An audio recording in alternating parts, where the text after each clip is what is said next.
IPL নিলামের আগে এবার নিষিদ্ধ হল দুই ভারতীয় ক্রিকেটার। সন্দেহে রয়েছে আরও তিনজন।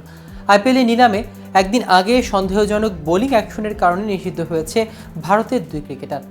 তাদের বিরুদ্ধে এই সিদ্ধান্ত নিয়েছে board of control for cricket in India. জানা গেছে বিসিসিআই সন্দেহের তালিকায় রয়েছেন আরও তিনজন ক্রিকেটার। কিন্তু ভারতীয় ক্রিকেট বোর্ডের নিষিদ্ধ ও সন্দেহের তালিকায় রয়েছেন কোন কোন ক্রিকেটার তা নিয়ে বিস্তারিত থাকছে আজকের প্রতিবেদনের বাকি অংশে। কেটিভি ক্রিকেট চ্যানেল থেকে আপনাদের সাথে আছি আমি মাহমুদুর রহমান জিয়া।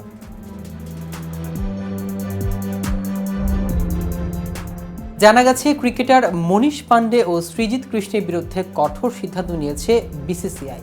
তাদেরকে নিষিদ্ধ করা ছাড়াও বিসিসিআইয়ের তালিকায় আরও রয়েছে দীপক হুদা, সৌরভ দুবে এবং কেসি কারিয়াপ্পা।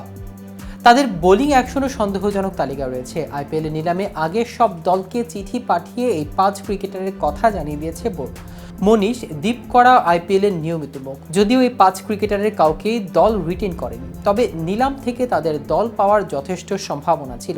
কিন্তু বিসিসিআইয়ের এমন খবর জানার পর দলগুলোকে তাদের দলে ফেরাতে নিশ্চয়ই ভাববে।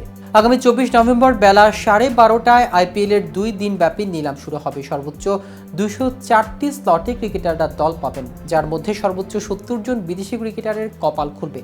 2025 সালের 14 মার্চ আইপিএলের মৌসুম শুরু হবে। ফাইনালের 25 মে। এর আসরে হবে 74টি ম্যাচ। এদিকে শুক্রবারই ভারতীয় বোর্ড জানিয়েছে আগামী বছর আইপিএলের শুরু 14 মার্চ থেকে। নিলামে 2 দিন আগে ঘোষিত আইপিএলের শুরুর দিন জানিয়ে দেওয়া হয়েছে ফাইনালের দিনও। শুধু আগামী বছরের নয়, 2027 পর্যন্ত আইপিএলের শুরু এবং শেষের দিন জানিয়ে দিল ভারতীয় ক্রিকেট বোর্ড। আগামী বছর আইপিএলের ফাইনাল হবে 25 মে। এর আগে কখনো 3 বছরে আইপিএলের দিন একসঙ্গে ঘোষণা করেনি বোর্ড। 2025 থেকে 2027 সাল পর্যন্ত এই দিন ঘোষণার কোনো কারণ যদিও কিছু জানায়নি তারা। আগামী মাসেই জয় শাহ আইসিসি চেয়ারম্যান পদে বসবেন, অর্থাৎ ভারতীয় ক্রিকেট বোর্ডের সচিব হিসেবে আর মাত্র কয়েকদিন রয়েছে জয়। তার আগে আগামী 3 বছরের আইপিএলের দিন ঘোষণা তাৎপর্যপূর্ণ বলেই মনে করা হচ্ছে। 2026 সালে আইপিএল শুরু হবে 15 মার্চ থেকে, ফাইনাল হবে 31 মে। 2027 সালের 14 মার্চ থেকে শুরু হবে আইপিএল, ফাইনাল হবে 30 মে। প্রতি বছরই ফাইনালগুলি রবিবার দেখে রাখা হয়।